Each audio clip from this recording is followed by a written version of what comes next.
Hello everybody, and welcome to our review of Time Paradox Ghostwriter. You ready, Jaden? The series that nobody asked for. No, literally nobody asked for this, nobody wanted it, so it got canceled in 14 chapters. Awesome.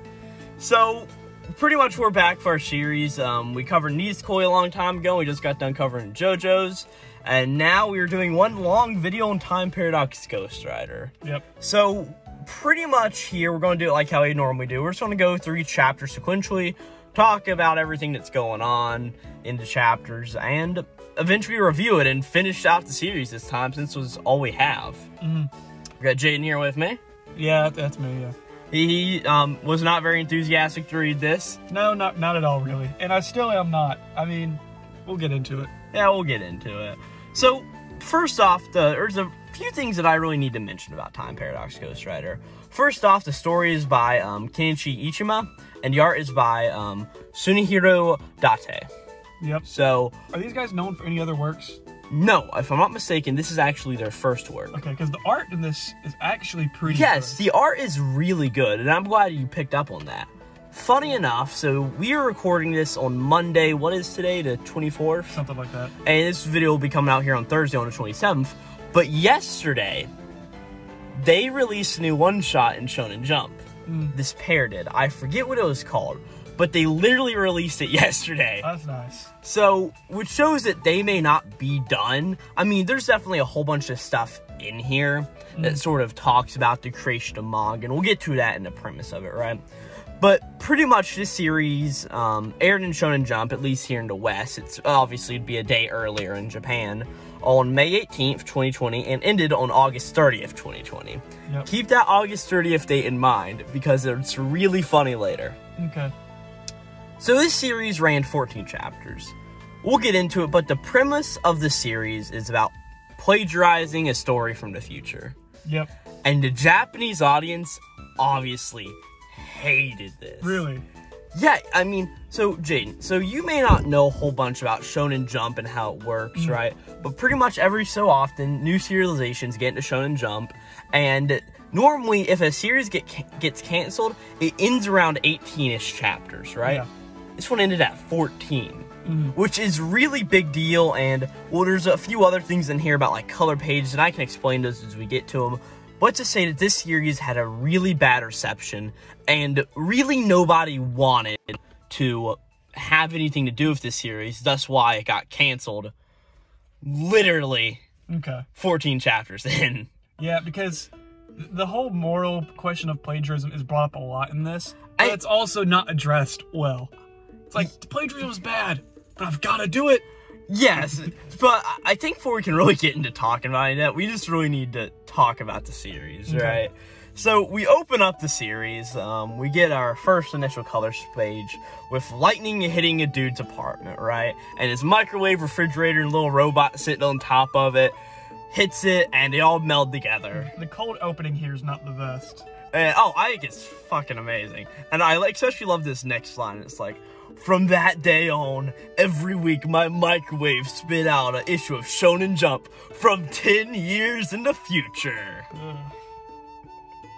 So yeah. So we then open up to a dude named Teppei Sasaki, right? He's 24 years old, and he's pretty much going through his life. He's trying to become a manga, or a manga artist. I do like the opening where he talks about the star. He's trying to reach for the stars and whatnot, and he grabs a balloon for his kid. Yeah. That's a pretty good transition. Yeah, and it's like, they always tell you to dream big and you can do whatever you want, right? But, I really tried this my whole life, and it's him grabbing a balloon and giving it to a kid, sort of showing that he's sort of trying to catch his dreams and not really succeeding. We cut over to the editorial department at Shonen Jump. Pretty much we're told that Jump has been around since 1968, which I'm pretty sure is factually accurate. I didn't put time into researching this. Okay. But we meet Teppei officially, and we pretty much go through the process of getting a serialization in Shonen Jump, right? Pretty much it's, alright, you've got to win a Rookie Manga Award, then you publish a one-shot in a Shonen Jump magazine, and then you get a series in Jump, right? And we pretty much know that he ended up winning one of these rookie things. It was like 4 years ago, and it was just a really plain, simple series. He didn't even win, he got runner-up. Yeah, he got runner-up, yeah.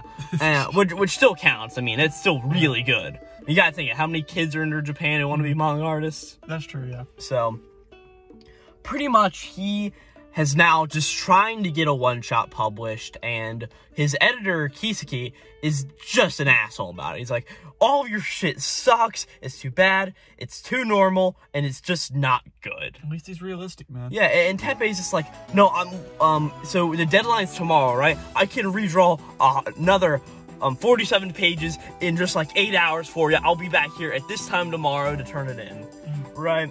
And pretty much the dude's just like, all right, well, if you get it past him, I can't judge that. And he's like, so here's how it all goes, and here's where you go. And Teppei, we didn't cut to Teppei at home, and he's just like, damn, what am I really doing with my life, right? Yep.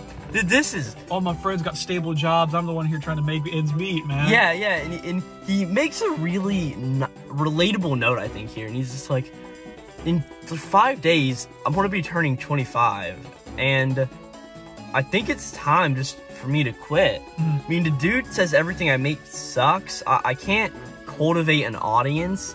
And what the dude's always telling me is to go after like a cult audience, to just have something out there that has blood and violence amped up to the max. And I just don't think I can do this. And then rain just starts pouring as he goes home, and he's just like, well, I can't even buy that umbrella because it'd be money for food for me for a few weeks, right? And we cut to this robot, Mirai, that he got from a dude. It's pretty funny if you know Japanese, that literally means future. Mirai means future, which is, if you played the most recent Pokemon games, Miraidon, yeah, right, it's the future Rhydon, so Mirai literally means future, right? So he's just going on bad times, and we see a really bad shot of him laying on the floor of his house. He's like, here's the thing, if I open my mouth and I say the words, I quit, I think I'm just going to quit. As he starts to say, I quit, lightning strikes his house. Oh god, the plot convenience here is down up to 1,000. Like, obviously there's a reason for this later on, but at this point when I read this, I'm like, God, what a stupid trope.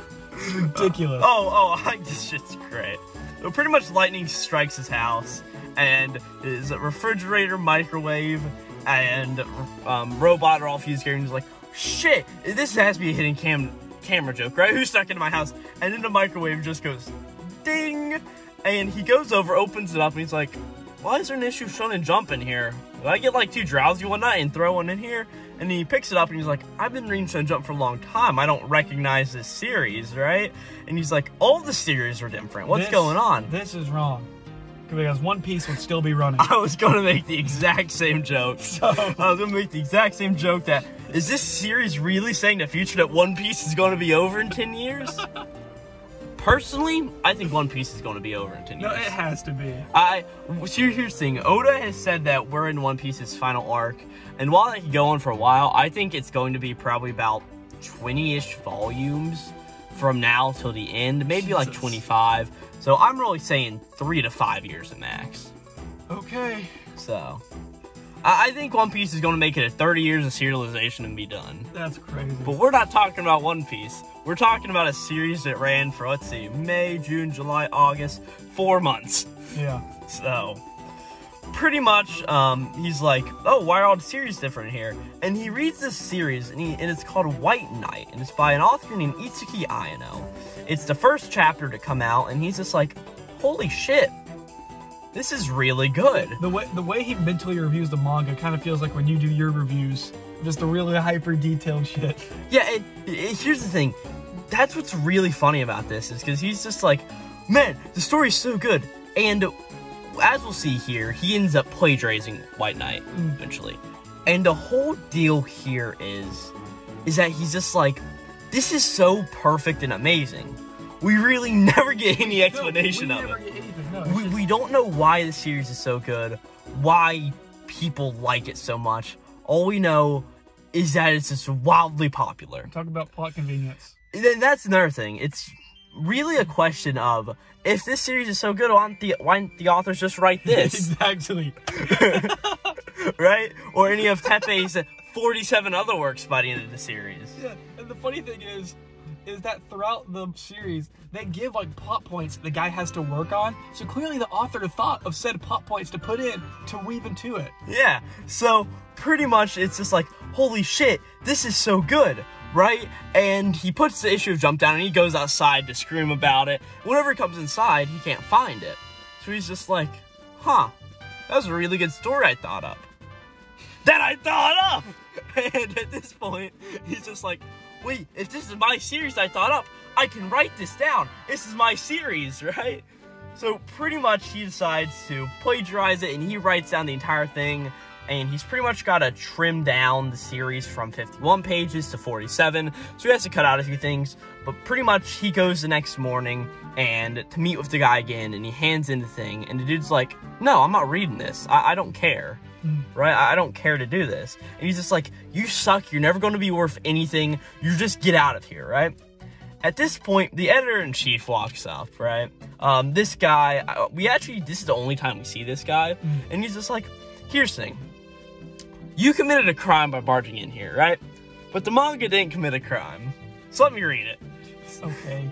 So, whatever. So he picks up the volume, and he says this, and he reads, and he's like, we can't run this as a one-shot. I can't believe I'm saying this, but this needs to go straight into Shonen Jump. Man, this sucks. Right? So, after he's just like, this has to go into Jump, and he's like, man, did you create this? And Tepe has a moment, and he's just like, yes, I created this series. Right? And at this point, we see that, he's there, and we pretty much get to follow out everything that happens. He goes out to the country to write stuff with his friends, right? And he's there for a long time, but at his house, what he didn't know, his microwave was just spitting out issues and issues of Shonen Jump from 10 years in the future.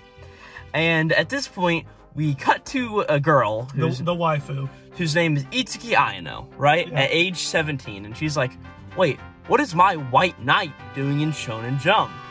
And we pretty much get the moral of this series is it's like, this is a series about creating the tomorrow that was never supposed to happen.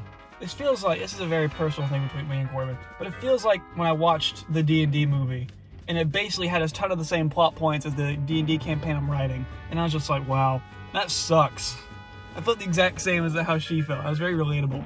Yeah, so pretty much, personally, I think this is a fine first chapter, right?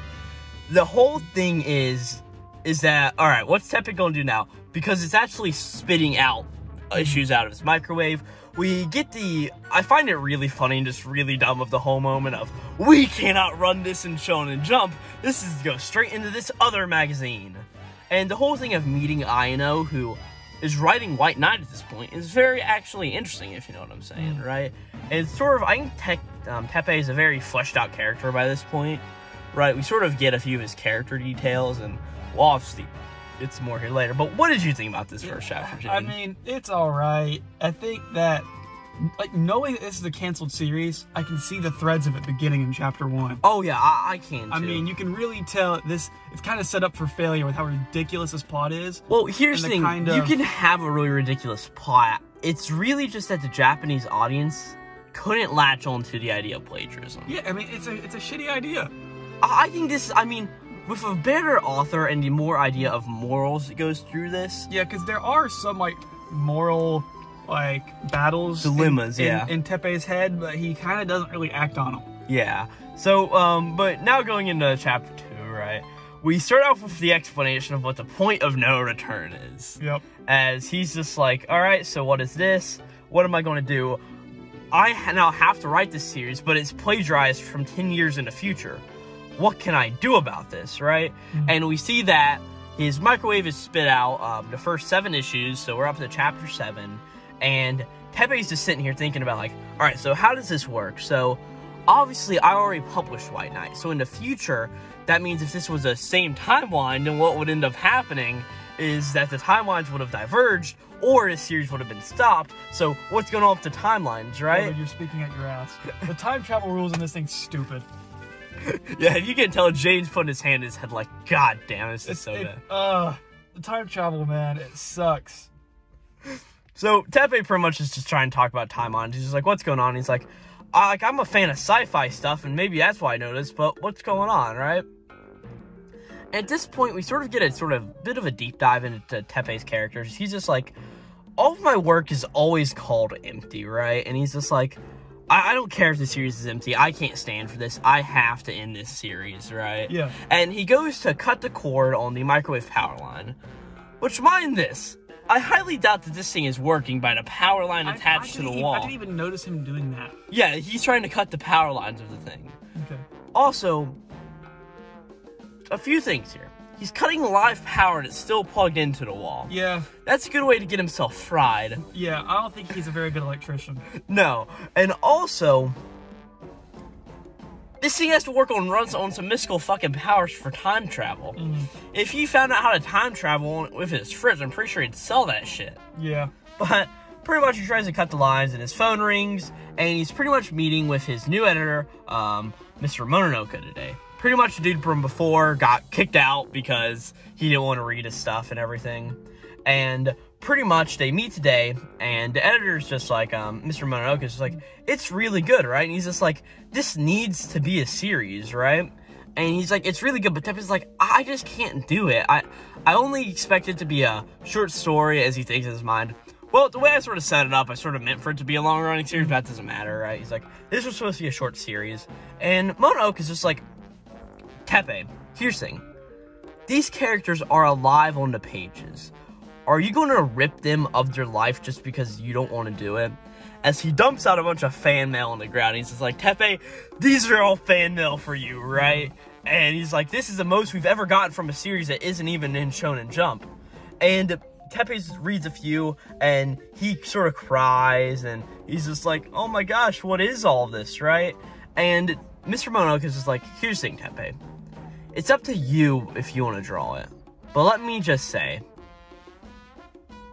you don't want to rob the world of this series, do you? And Teppei's here, and he's just like, fine, I'll draw it. Yeah, so Teppei kind of has like an obligation, and he's like in Death Note. So there's a character like Yagami, when he gets to Death Note. Spoilers for maybe Death Note, possibly. Okay, he realizes that he's the only one who can use this. He's like, it has to be me. I have to do it. Yeah. And so he starts getting this like god complex. I feel like Teppei's at the same point. He's like, well, I have to finish the story. I don't think Teppei ever gets like a true god complex. But he gets the. But I get the same idea. Well, pretty much what he's going on here is he's like, I've already robbed the world of this series, pretty much, right? Yeah. It's obvious that at this point, the future timelines have probably diverged, and the future is not going to have White Knight because I wrote it.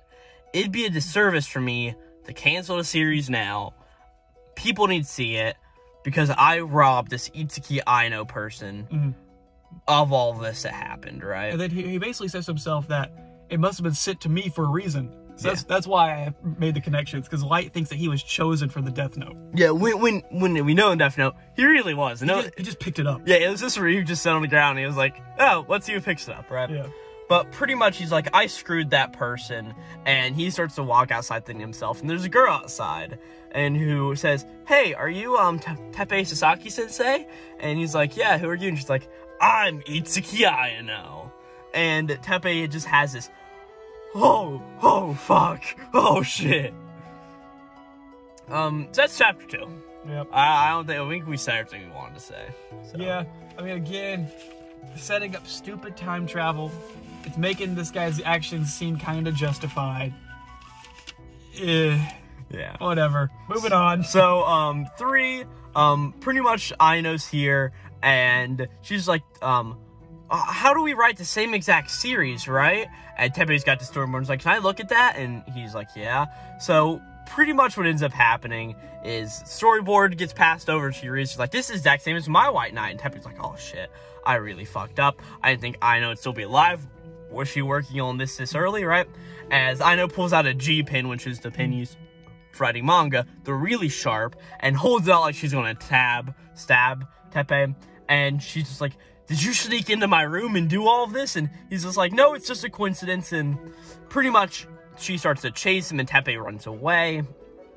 And eventually they get cornered, and Teppei's like, I'm sorry, it was time travel, my fridge microwave thing happened. And she's just like, oh, that's funny. And Teppei's like, I know you won't believe me, but still. At this point, we sort of go back into Teppei's mind more, and we get more of this idea that everything that he writes is empty, he's got a curse of writing shit series on him, and that all of his stories have no originality. Yeah, because they keep about talking about writing manga because you want to say something. You want to portray something to the audience. And that's something that really gets brought up a lot here, is the idea of what a perfect series can be, right? So that pretty much happens here, and pretty much Aino eventually gets to the point of, hey, Teppei, tell me what message you want to get out, right? And I think we get this really cool panel of Teppei swinging his arms out, and he's like, nothing! I don't want to write about anything! And Aino's just like, oh, me too, right? I was bullied, I had this dream that was bad. She's like, you know what? Maybe me and you are two of a kind writing manga. Let's just write manga just to make it. Yeah. No meaning needed. Come on, man. Yeah, that's a really big thing about the series is creating the perfect manga for everybody, and to do that, it has to be a transparent series with no emotion in it, because then not everybody will enjoy it. And that's sort of the deal here, is you've got to write manga with an idea of satisfaction in mind. And that's the whole idea we're getting across here. Yeah, you have to have the flair to get people to enjoy it. But that flair is also going to make some people not enjoy it, like JoJo's, you know? Yeah. JoJo's attracts an amazing audience to those who like it. Yeah. And I'm going to bring up Chainsaw Man here later in this. But I guess the same way for Chainsaw Man. Yeah, I can agree with that. And I find it funny is I have 3 things I want to say about Chainsaw Man and all this. First part in that chapter 1 there, it was like, hey, you need to write a series that has grotesque blood and violence in it, right? I was thinking Berserk. Activate a cold audience. Well, you've got to realize that Chainsaw Man literally started about 7 months before the series. So, that's beside the point, right? But Chainsaw Man was running in the magazine the same time this was. Yeah. But pretty much there's a whole thing of Aino is just like, we're two of a kind, but I'm going to be better at it. And at the end, she's just like, oh, the G-Pen? Well, I was just trying to show you how much I write and everything. And pretty much she just says, well, you obviously published White Knight first, so it's in your hands. I leave the writing to you. Yeah, she says, I'll make a story better than White Knight. Yeah. So now at this point, the moral compass is off the table. Teppei can do whatever he wants now. He's not plagiarizing. Yes, pretty much. Well, he is, but he isn't, right? He is still robbed Aino of what it was in the future, but whatever. So chapter 4 starts, and we get the idea of writing a weekly series is a battle against time, right? Pretty much, you've got to write an entire manga chapter in 1 week. You get almost no sleep, no nothing, right? And Teppei's here, and he has a few assistants with him. We meet the assistants. Pretty much, I didn't write down the names for... There's pretty much just 5 of them. There's the manager, Mr. Mononoka, who we'll see a lot throughout the series. There's who I'm going to call Fat Boy. Okay. There's who I'm going to call Red-Haired Pretty Boy. And there's who I'm going to call the Glasses Guy. Okay. Right? Can you get that, Jaden? Sure. So, the other assistant is Aino. And pretty much, she's going to help out with the series. Pretty much we go through all these guys and we see that a few of them have actually gotten the runner-up award, and that some of these people are doing pretty good, right? And we get the idea of that Aino may be actually a genius in writing stuff, and that they both write the same things at the same time, right? And pretty much we just get the idea in the last part of this chapter where Aino's just like, well, Sasaki-sensei, hopefully you'll write something good.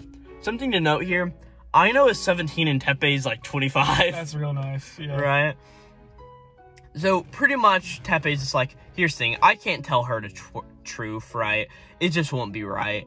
And he's going through and he's inking the series, right? And he's doing the art and he's just like, it just isn't good. I can't copy the actual White Knight's art. As the deadline's coming up, and pretty much what we get here is that he wrote the original script and it wasn't great. He then wrote the another one. It was a lot better, but he still didn't think it had what it was missing. So he ripped it up, and the editor comes in, he's like, fuck, what are we gonna do? Yeah. And pretty much the grand idea is, okay, here's the thing. We'll draw the backgrounds for this, but you ink the characters, and we'll combine it digitally later. You have 10 days to do this. If not, we're going to use the original manuscript to write the series, and eventually... what ends up happening is Teppei finishes it, hands it off to Aino, and Aino's just like, this is perfect this time. And there you go. Yeah, so... Or no, never mind. Aino says that it's perfect, and Teppei ends up ripping it because this is a second manuscript. Yeah, so When they go into his room, it's hot for no reason. Does it ever explain why? He's just writing so much. He just produces so much heat off of it. He's just so focused on his work. Okay, sure. Chapter 5 is when it really gets crazy. Oh, yeah. So, pretty much, everybody's like, what the fuck's going on, right? And I was like, I guess I'm a bad liar. At this point, this is when Monooko comes in her room, and Teppei's like, you need to let me redraw all this again. Something to note here is that Teppei is using a different art style than the one he was originally using. First, he sort of drew White Knight in his art style since he didn't have the reference material, but now he's trying to perfectly copy it. And he's just like, here's the thing, I'll have the entire manuscript done again by 6 a.m., right? And pretty much Monooka's like, all right, well, I'll hold the first draft so you can't get rid of this, because we have to run this series, right? So he's just like, maybe I'll just photocopy it and all that. But pretty much we get the idea that he's not really good at photocopying either. Yeah, so he traces it, man. So he's trying to trace it, and he's just like, it's not good. Aino comes to his place, and she's like, here's the thing, Teppei, you are a bird, right? You fly out into the vast night sky, you're not tied down. And this is just really weird. It's really just here to have Aino come to the house, so Teppei can be like, hey, what's missing, right? And we get the idea that she's just like, well, it's your story, and you need to write it your way. And Teppei's like, oh yeah, it's my story, so I need to write it my way, with my own art. We see that he then finished up the manuscript and it gets all done, and it's the best one yet, and Teppei's like, I'm sorry, it won't happen again. And everybody's just like, this is really great, I know even think so. And we pretty much get to note that while Teppei tried to emulate a different art style, his art style is the perfect one for this series. Yeah, we get the classic anime girl smiling in the wind with Aino, which I thought was funny. I'm like, that's just a trope at this point. Oh yeah, definitely. And at this point, I don't understand what the genre is here. Is it wholesome? Is it slice of life? I mean, well, there's no conflict here. It's just going through the motions. Well, I definitely think that we start to get that next chapter. I guess. I mean, there are often chapter stone jumps. They don't really further the plot. They're sort of just there, almost as filler chapters. But this is really just to show the whole dread of Teppei's like, I can't write this, right? Here's how it's going through. Yeah, but I mean, as long as the microwave keeps working, there's really no conflict here. Foreshadowing. Yeah, but I mean, it's just, there's no driving point at this thing. Like, I wouldn't be interested in this if I was still reading it as a reader, like, weekly. Yeah, I personally would be, because so far, I think you've had a decent amount of chapters. But side point, we cut to chapter 6, where it's 5:59 p.m. on Monday, right? And Teppei's like, all right, here the job begins, right? It spits out one every day, and it's my duty this week to translate this one over to make it perfect, right? And pretty much it's just like, all right, he's like, man, for 3 state issues now, they're getting color pages for each week. Now, do you know the whole deal about color pages in manga? I mean, the center of the manga always has the colored pages, and whoever gets them that week are like, good. Yes, so pretty much, really all there is to it. If a series is getting color pages, it is being really successful. If it does not get any color pages, it's doing really bad. Yeah. That's pretty much the whole long short of it right there. So pretty much that's big that in the future, it's getting 3 color pages in at 15 chapters, no less, right? All right, so pretty much it's Monday, August 31st, and this is when the first chapter of the series comes out in Weekly Shonen Jump. Yep. Now, Jaden, do you remember this date? August 31st. Yeah. Do you remember the date I told you to remember at the beginning? It was like August 30th. It was August 30th that this series actually ended. And so, sort of not canonically, but best part is, this is also August 31st, 2020. Yep. In a different timeline, the day after this series ended is when White Knight actually starts this run. Nice. I just thought that was pretty funny. We pretty much cut through everything, pretty much. You know what the Shonen Jump survey is? They do like a survey every week to see which series are doing best. Yeah. Yes. Yeah, and that says, and then the rankings from here, it depends on what series goes in the front of the magazine for next week. Series in the back of the magazine are not doing as well as series in the front, and being in the front can also dictate color pages. Right?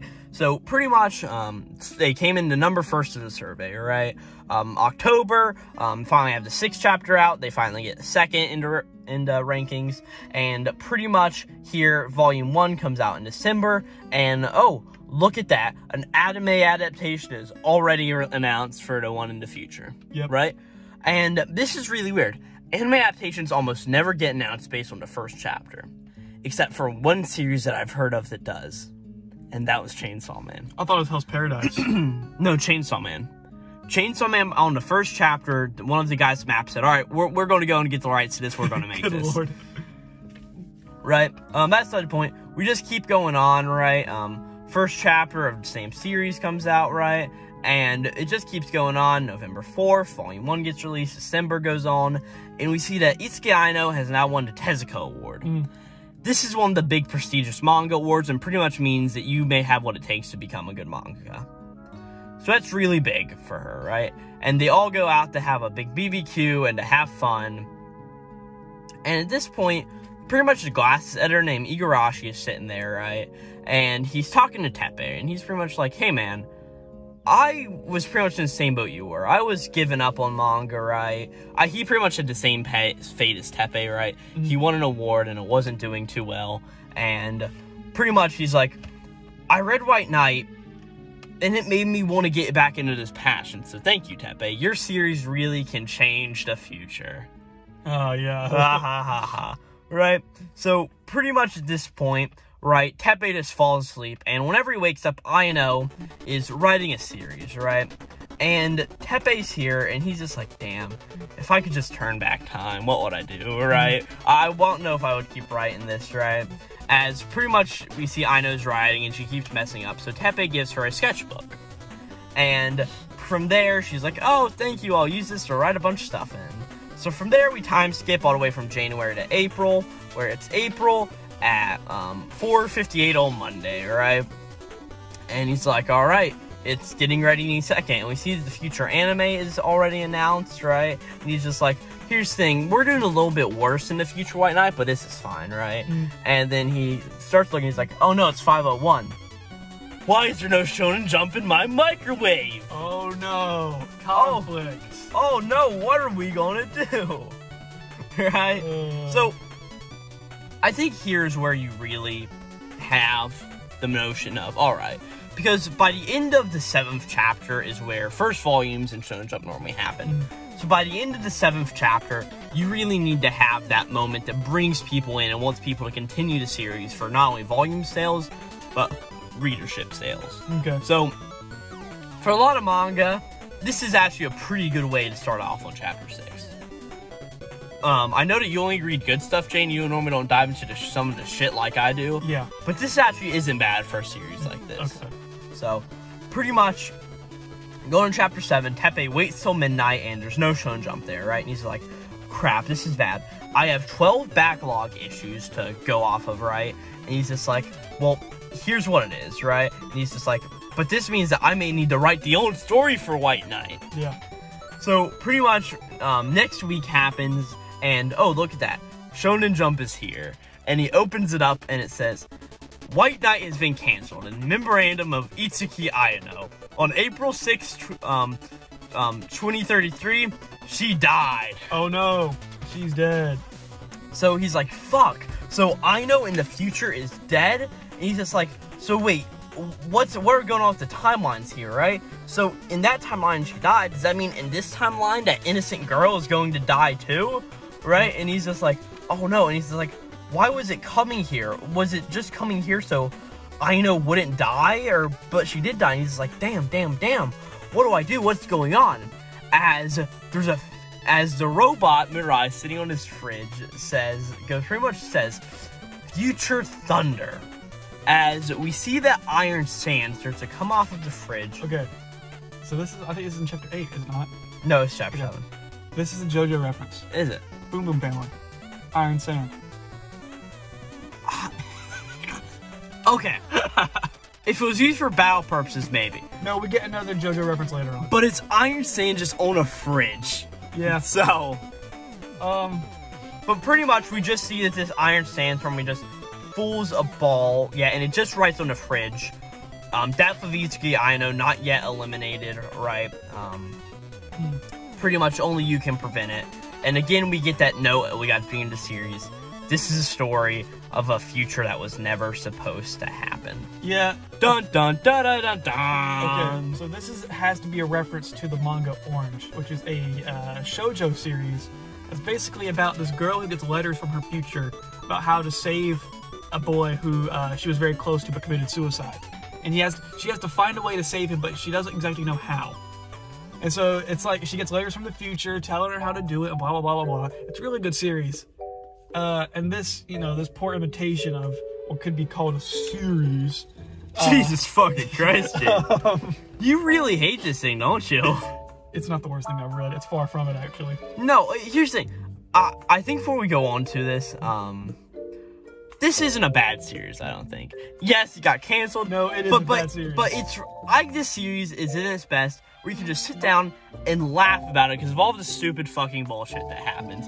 Just the idea of, oh no, Ayano's dead in the future. What are we gonna do? Well, anyways, we got a whole another 7 chapters to get through. 7.5. Yeah, 7.5. Let's get to it. And we are back. So, me and Jaden had to take a little bit of a break. We weren't going to get the chapters done in the 20 minutes we had left to record, so we decided to come back a few hours later and do them. And during this time, Jaden, you went to English class, and I went to, physics? Yeah.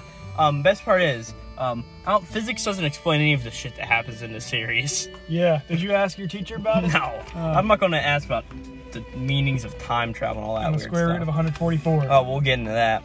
So, pretty much the last thing that happened was Teppei was here, and the iron stand on his fridge started to move, and we got the message of, the future's not yet changed, Aino's death has not been eliminated, right? And the narration of, this is the story of a future that was never supposed to happen pops up again. So, chapter 8, we get the iron sand moving around, and it just keeps moving on. And the first thing it makes after that is the square root of 144. Okay. This is obviously 12 at simple math. Do you know how this fits into the series? Nope, I do not. I have no clue either. It just pops up, and there may be a deeper meaning to it that I'm just not looking into. Maybe it was something that was planned, and then they couldn't fit it into the timing. Because we definitely see that with something that's brought up here later, and then something that's brought up again in the final chapter. But again, I think at this point in the series, you can already tell they probably got the cancellation notice, and they got to wrap it up. Cancellation notices normally come in about, a week to 3 weeks before. Really? Yeah. So, but I mean, even still, this is already setting up for what's to come into the series. It's already super early. Yes, it is. But also, I think this is just a weird scenario of the series is so bad, and it's ranking so bad that it's just... Also, the idea of the plagiarism and how Japan's audience is looking at it, right? But to go on, so we get to 144, right? And then we see a message, again, that Anima will start soon, right? Anima will be Itsuki Aino's next work, right? And the way to beat her, the way to make her survive, is to beat her to death in the ranking series, right? So Teppei and White Knight need to win against Anima, Itsuki's next series, right? So what happens now is Teppei's like, what the fuck? I don't understand this. And he starts to go up and get all into the fridge. Before, what it does is it pushes him away, right? The iron sand forms like air and pushes him back, and Teppei's just like, I can't do this, right? And the iron sand starts on the fringe again, and it says, 4/22, so April 22nd of 2021, 6:20 p.m. and 6 numbers, right? And Teppei's like, what the fuck? Yeah. Like, what are all these numbers, right? And eventually it says lottery ticket numbers, right? So it's pretty much saying that in 2 days, this will be the correct winning lottery ticket. And I think we get a really interesting idea here. Pretty much we understand that Teppei has not used any of the money that he has gotten from White Knight. Being that he sort of feels as he stole it in a way, he just doesn't use any of it. So, and Teppei's like, I don't care. Who are you? Why are you doing this, right? And the last thing the iron sand does is it just forms around, and it makes a smiley face that Aino has as her hairpins, right? She's got 2 of them. I didn't even notice that. Yeah, and it just makes this circle of a smiley face on it, right? And Teppei's just like, wait, and it's just like... Oh, wow, that's actually crappy foreshadowing. Is it? Yeah. Yeah. Huh. So, and it's just like, He's like, Aino, what is Aino going to do? What would Aino do? As we see here's like, all right, I need to write this down. In the future, I need to write White Knight perfectly. Because here's the deal, is that at this point, the series is done in the future, right? And he has 7 chapters of White Knight that have already been done. So he has to make his own story from chapter 46 onward. And that's the thing. So we see at the end of the chapter that he's literally chewing on his fingers and there's blood just dripping onto the page. The blood dripping on the paper represents the hard work and the ink and the smearing and evil and death and whatever. Something else to mention is, did we never learn from Back to the Future you don't play lottery numbers from the future? Come on. So I think that's a reference. I've never seen Back to the Future. That's a reference to Back to the Future. So we're sitting at 1 JoJo reference so far, 2 Orange references, 1 Full Metal Alchemist. Have we got a Full Metal Alchemist yet? No, we haven't got a Full Metal. Okay. Another Back to the Future reference. So great. Really, some good plagiarism going on here. Ha ha ha ha ha. We do get our next one in chapter 9. Yeah, well, that's where we are now. So we start off with Monaoka, the manager, coming in, and he just comes to talk to Teppei, like, hey, Teppei, are you okay, all right? And at this point, Teppei sort of lays out for the audience, all right, here's the thing, I have these 7 chapters, right? I'm going to go write them all in advance. So he turns in all of these chapters, right? And he's like, oh, man, you got 7 manuscripts already done? Oh, man, you're going to be ahead for a while. And we, of course, know this because Teppei needs as much time as he can for 46, right? And Mononoke's pretty much just like, yeah, it's a funny part. I normally don't have to look at your manuscripts because they're always so good. And he writes them out and puts them on a table, and he's like, yeah, these are good. And eventually he gets to 46, right? And he reads through and he's just like, there are a few problems here. I'm not really quite sure about this, right?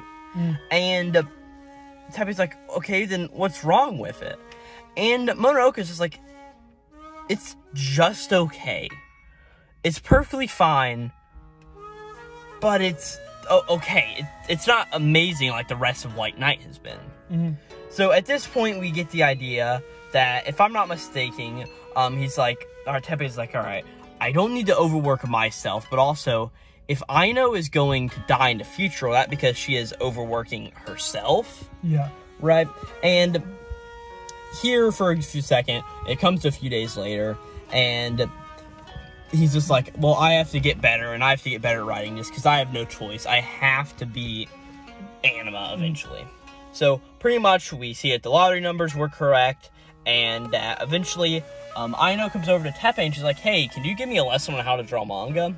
And there's a cool little scene here where, Teppei's here, and he's writing down stuff, and he ends up giving, or he doesn't give, but he just gives Aino a slight lesson here, right? And it's sort of like interesting stuff, too. It's an actual lesson. He recalls his old teacher at this point, right? Yes. Who wrote Vitamin Man, and in the scene where they shows Vitamin Man, it shows him doing Oda, Oda, Oda, but it's Vita, Vita, Vita, like a JoJo character does. So that's our next JoJo reference there. Yeah. And so the mentor, so goes back to his mentor, and the mentor is Nanashino Sensei, right? And who wrote Vitamin Man, which is apparently a series that's been going on for like 10 years. They should have just named it Vitamin. Vitamin, ha ha ha ha ha ha. Right? But pretty much, Aino gets ready to walk away, and she ends up dropping the sketchbook that Teppei gave her earlier. And he's like, oh, you dropped this. And she's like, oh, my bad, it's my unfinished manuscript, so I've been working on something on the side. He picks it up, and on the inside cover, there's the series name, Anima. Right? And Teppei's just like, fuck, man, this isn't good. And again, we cut to the whole idea of he's got 7 weeks till chapter 46, right? And he's just like, I can't quit. I can't do anything. And we get this really interesting visual. Yeah, of his guilt being personified. I read that as well. Yeah, it's like his shadow behind him, right? And the shadow's just like, just quit, right? It's like, if only you just would have done this different. And eventually Teppei's just like, shut the fuck up. I don't care. And all of a sudden, we get a half-year time skip to, Anima is now being serialized in Weekly Shonen Jump, and Aino is writing her own series, right? They're really conveniently skipping over those parts where there's, actual development that might be going on, like publishing and whatnot. Yeah. But oh well. I think the whole purpose on Time Paradox Ghostwriter was to tell between Teppei and Aino. Sure. And being that it is getting canceled so fast, it wants to end off that point. Because there's really 3 ways an act series can go, right? It can just finish up what it's doing, right? Or it can really try to wrap up the story fast and sort of like shove everything in, all the ideas that the author had. Or it could just finish up the mission and be like, all right, and here are the stories that we had along the way. Yeah. Right? That's really the 3 ways a canceled series can go, and this is definitely in trying to shove everything in before it has to end. So, at this point, there's the whole idea of, all right, Teppei has to win this, so Aino won't die. And that's the end of chapter 9. We only have, 5 or 6 chapters left? Yeah, I'd say 6. Yeah, we've got a solid 6 here. Let me grab out my next note page. Oh, Jesus. So chapter 10, we start off with a flashback, right? This is Aino's flashback.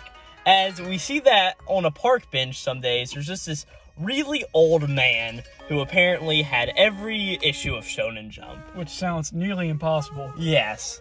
And which means that he'd have to have been collecting for about 50 to 60 years, right? And think, if there's 50 that come out each year. That's about 3,000 volumes or so. At least 2,000. Yeah. So, we'll get into the numbers game here later. Oh, yeah. I calculated that, too. Oh, I did, too. Right? So, pretty much he's an old man with Jump, right? He was once a mangaka, but he has since been retired. We don't really get any idea of what he wrote or anything. And pretty much, we see that Aino would come there every day and just sit with him, right? And one day she's like, you know what? I'm going to be a great mangaka, just like you were. And we see that the dude had the same dream. He's like, oh, I once wanted to draw something that everyone would enjoy, but I think it's impossible, right? And all of a sudden, this guy just doesn't appear again one day. And what he does is he just writes a note, gives his entire collection to Aino, which is funny, just think that 3,000 volumes are just sitting at a park and nobody stole one, right? And he's like, also, here's a toy that also always gave me strength to write. And we pretty much just get his idea of, I've decided on, like you are, to go on a new life path, so here we go. Oh, Jaden's question here, did he commit suicide or not? I don't know. Maybe. You really just don't know. I don't think we even know if this guy is actually a human or not. We actually don't know, yeah. Yeah. But it's just very ambiguous. He's just there one day, sort of gives Aino this dream and just disappears. Right? And the funny part is, this is where all of Aino's volumes of manga come in a room. Because we can see that whenever she's in a room, the walls are just lined. I didn't even see that either. With all of the Shonen Jump pages. Wow. This guy was pretty decent at foreshadowing 3 months ahead of his time. Oh, boy. So, pretty much, we get the idea that Aino is just like... this is really weird. This chapter sort of seems to go back and forth a whole lot. So now we're sort of in the future, where Aino's there, and she's sitting down, and she's like, to write a series, I need one with, that's good, but it can't have any personality in it, because personality would make some people not want to read it. Yeah. So it has to be transparent, right? We didn't cut to when she first found out about White Knight being published in Jump, and we see the robot Mirai. It's the same exact robot, it literally reads Mirai on its chest, is sitting up in the corner. At this point, we sort of flash back to the future, right? Anima is the #1 series, right? It's getting #1 in in surveys. It has had more than 30 consecutive weeks at #1 in the rankings. That's ridiculous. That is ridiculous, right? And eventually we see that Mononoke is also Aino's person, too. He comes over, and we find out that Aino doesn't use a sentence. She's drawing it all by herself, right? And she's like, oh, well, I want to work harder, so I'll have a courier take you my finished pages, and we'll meet via email. Yeah, you can tell she's going crazy at this point. Yeah, and she's just like, oh, man, this is a good project. It has to be a transparent masterpiece. And eventually she's just sitting there, and she's like, why am I even doing this anymore? I don't care. Oh, I'll get back to writing some manga. And that's really where that sort of left off, right?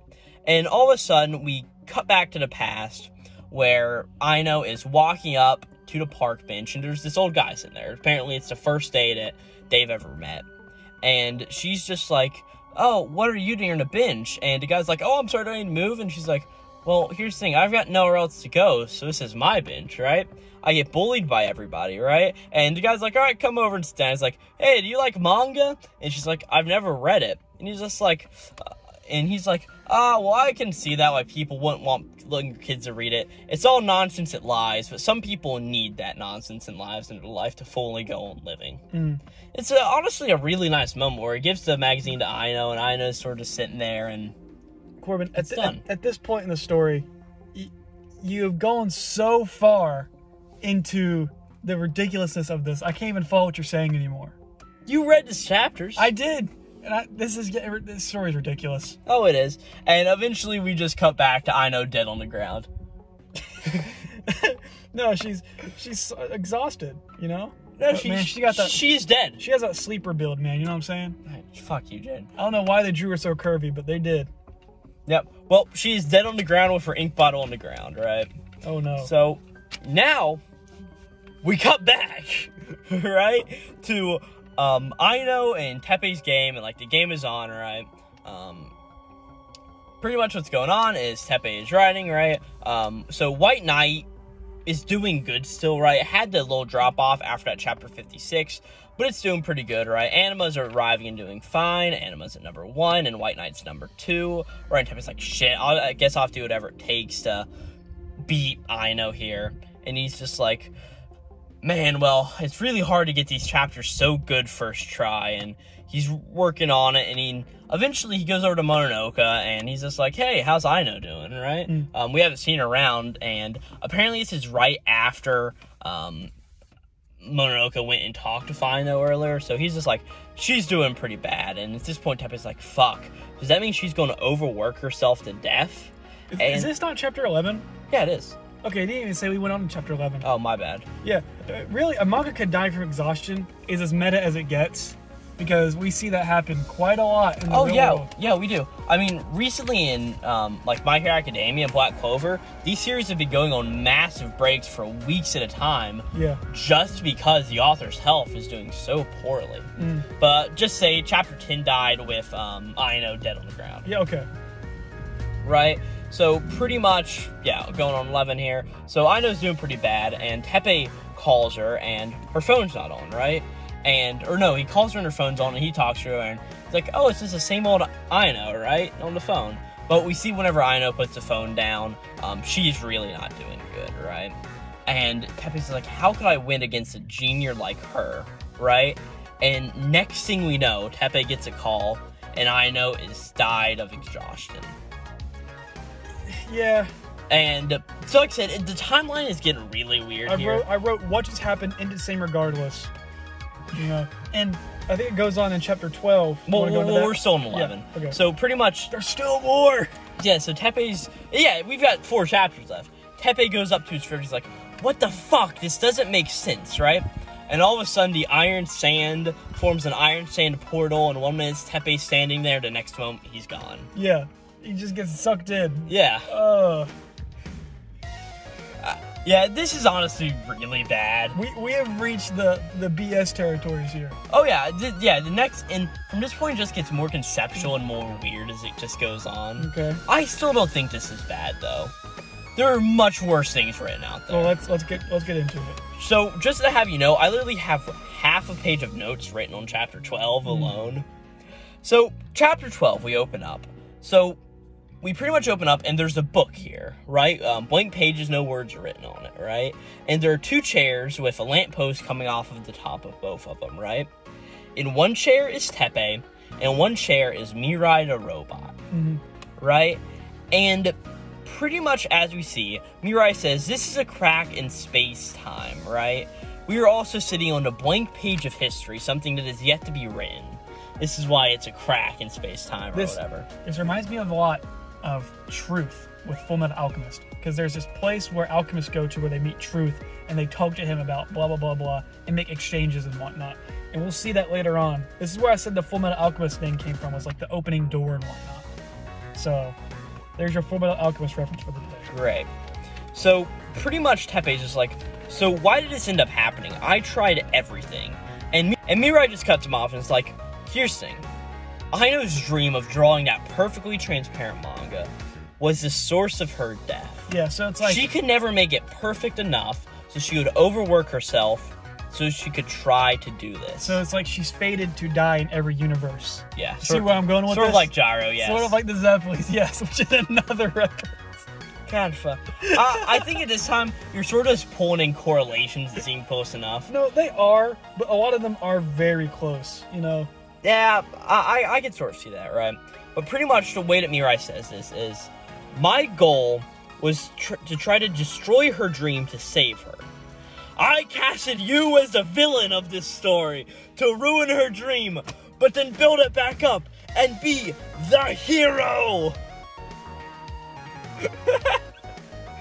What do you think about this, Jade? So it's like my D&D campaign. Great. Yeah, this You better hope none of the people that are in our D&D campaign listen to this. They're not going to want to listen to this. So it's like, this robot character's stupid. This whole contrived plot point, like, at this point, my brain had turned to mush. I'm comprehending it, but I'm also not. It's being mixed into this big pot of what the hell. So, I mean... What else is in your big pot of what the hell? The rest of the story. I have a pot for each anime that I watch. All of Time Paradox Ghostwriters is in this what's fuck pot? Yeah, I mean... Alright. So pretty much the whole deal is, you were cast a villain and a hero at the same time, and Mirai pretty much just says, my plan, my mission was to save Ayano, right? My plan and my mission both failed, and as a parent, I would never want to. She was like, what the fuck are you talking about as a parent? And Mirai's like, oh, you weren't supposed to hear that part, sorry. This never gets brought up again. And again... It sort of does, but it sort of doesn't at the same time. One of the things that I liked about this is one thing I like, is that they mentioned, is it better to have her live with her dreams crushed or die achieving them? Yes. That is the only decent quote I have pulled out of this entire series. Well, out of 14 chapters, that's pretty good. Oh, at least get one quote, right? But Teppei's like, why me? And Mirai says, in the original timeline, you never got a serialization, right? But eventually, you did get a one-shot into Jump at 8 years later.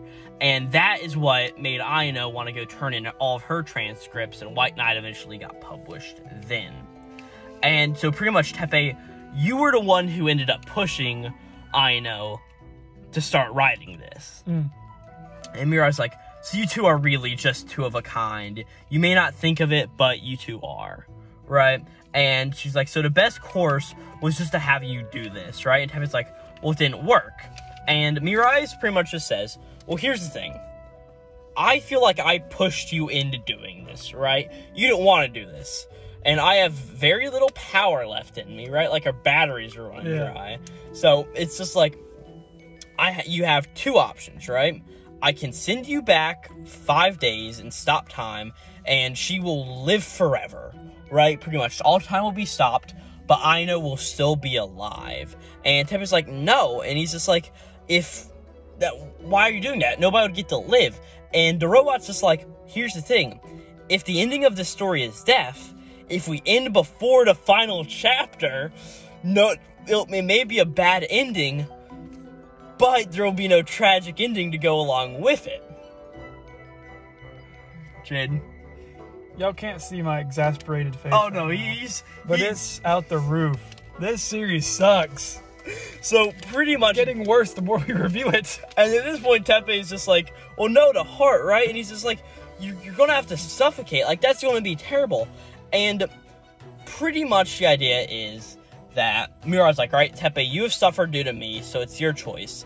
Do you want to go back before all this happened and lose all of your memories about everything, right? So would you like to reset, or would you like to go back 3 days before Aino died and try to save her? Now, right? Here's the best part. We all know the classic anime trope. When presented with two options, what does the main character do? Pick the third. Pick the third.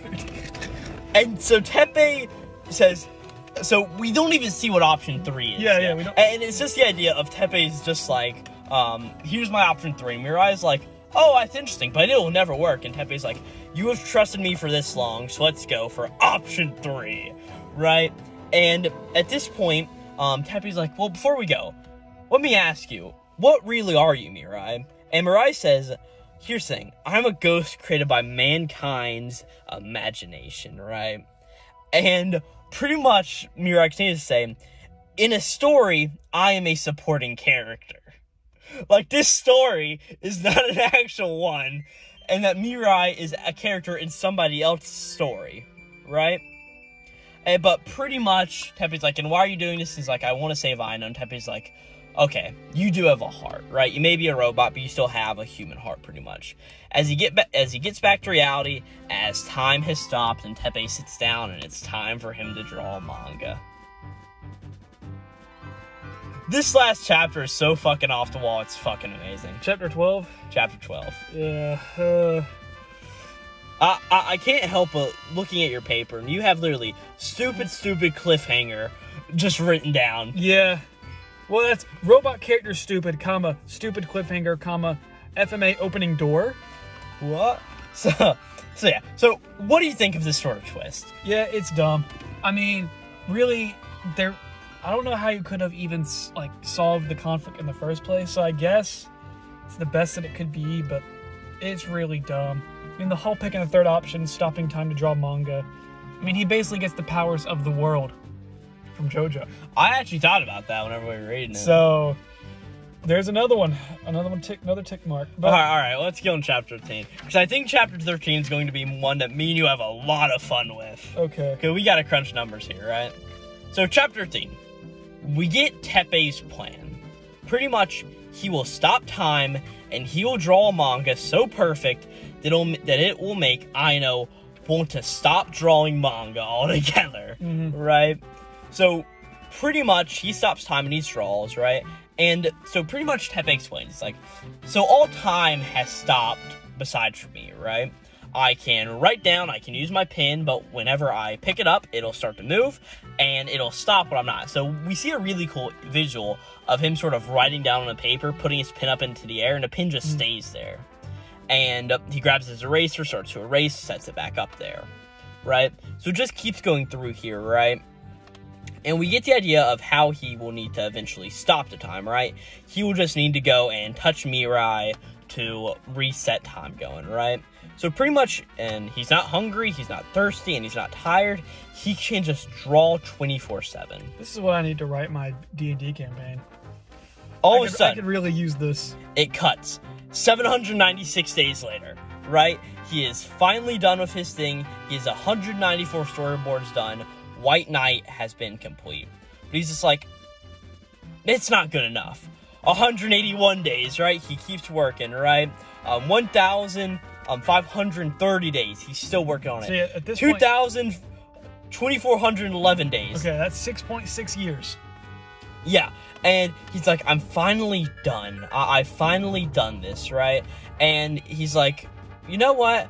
I think I can write a bit better, and you're on day number 3,175. The 5th version of White Knight is complete.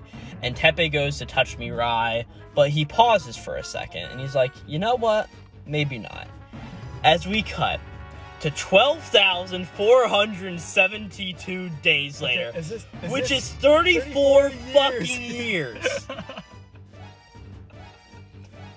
My man has written for 34 years. And what we assume to be 24 hours straight. So yes. He doesn't have to get tired. And as we see, he has written 18 long-form series.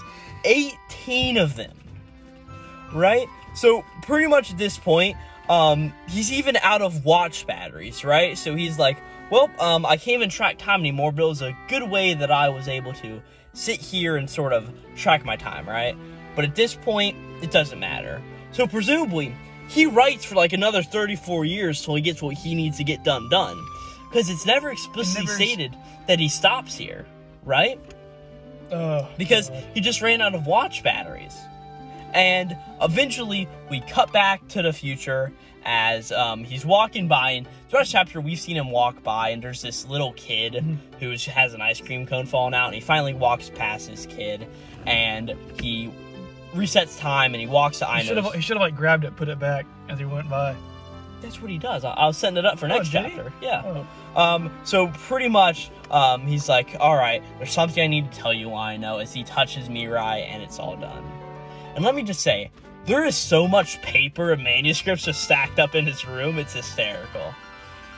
Right? But like I said, he could have written for 34 years. He'd have written for 100 for all we know. We never actually get the answer to this. So, chapter 14, which is the final chapter that ran in Shonen Jump that came out on August 30th. Time is reset, right? Teppei walks by the ice cream cone kid, and the ice cream cone is all set up again, right? He goes to Aino's door, and knocks on Aino's door, and Aino's like, oh, what are you doing here? And he's like, hey, I've got some storyboards. She's like, and she's like, well, I've got to write. And he's like, that's fine. I'm going to leave him outside your door, and just do your thing, right? So he leaves literally 3 duffel bags of storyboards outside of her door, and as he's walking away, he's just like, man, I bet this can be anima, right? And Aino finally opens the door and she's like, holy shit, it's so much. As she starts to read it and she's like, these storyboards are amazing. These are absolutely great. And she's like, it's a manga that all of humanity can enjoy. And she finally just walks to Teppei's house. She runs. She's like, when did you have time to write all of that? And Teppei's like, oh, well, you see, some stuff happened and yada, yada, yada. And she's like, here's the thing. I give up. I can't beat that. And she gives a reason of, that's perfect. You've completed my dream for me, pretty much, right? And she's like, and there's a message in there that's presumably supposed to tell Aino to take care of herself, pretty much, yeah, right? because really, the manga wasn't wrote to charm all of humanity. It was meant to charm her. That was the point. It was specifically made to troll her. And the idea is that she's like, I just like drawing, so I'm going to draw now. And she's like, I remember whenever I first started out drawing, that was the point. I just had fun drawing and having this fun dream of a series, right? And you're like, I have a new dream now. As Teppei reveals, like, here's the thing. I drew that story for you, right?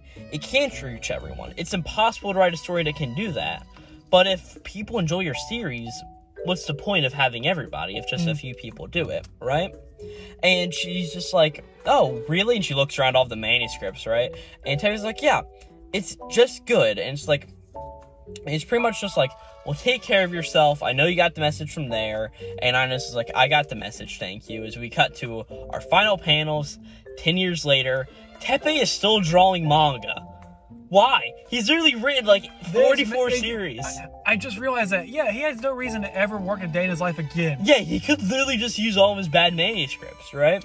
And we see that Aino is also drawing too. And that is the final chapter that ran in Shonen Jump. How sweet. Now, in the volume version of it, we got chapter 14.5. Yeah, I figured this was released in the volume. This was released in the volume. So, we'll talk about 14.5. Chapter 14, the end of Time Paradox Ghostwriter. What did you think about it? Be objective with me here. Oh no, he's literally he's ripping up his notes. I feel like rolling this blunt right here and smoking every last bit of it and maybe rereading it. Just maybe I'll get something more out of it. I gave this series, I originally wrote 4 out of 10, but after, I'm going to give it a 2.5 out of 10. Oh my gosh. It was short enough to not be miserable. And that's the only compliment I can give it. See, that's funny.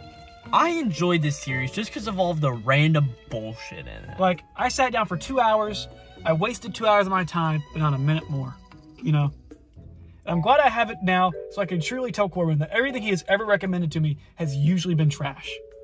You are not increasing your reputation here. Nisekoi was alright, and that's about all I have from you, Corbin. Fair enough. That's it.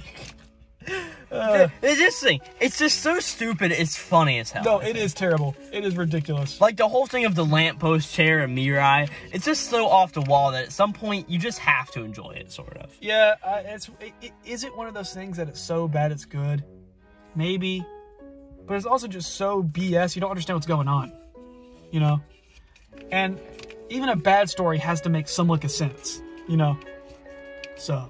Yeah, I definitely understand, like, whenever we were talking earlier about the whole moral quandary with it, it's not really ever brought up. No, he doesn't, like, at this point, he doesn't care.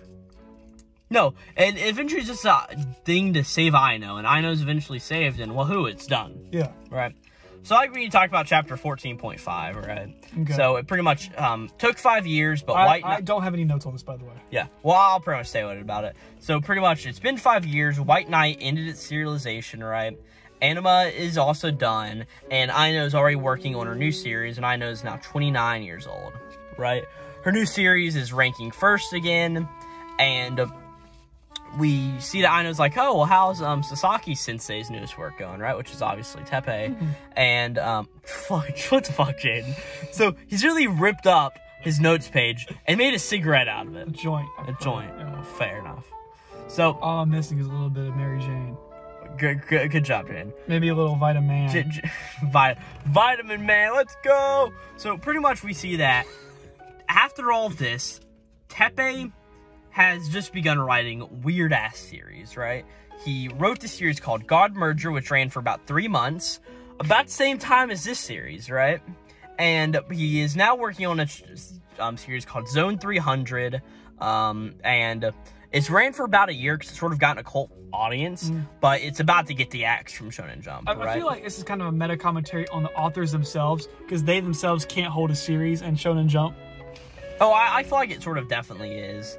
But if you want to write a series that really goes into the author literally just saying fuck you to Shonen Jump, I have one of those too. Okay. It's really a series. It's called The Hunter's Guild Red Hood, and literally the last half it was the author just saying, Shonen Jump, you cancel my series, so fuck you.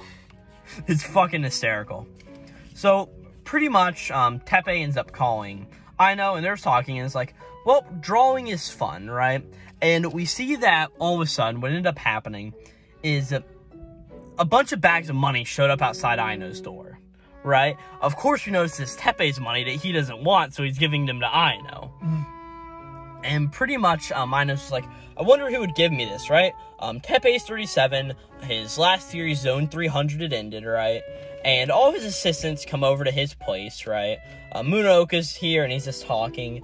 And Jane, did you notice? So, this red-haired dude, right?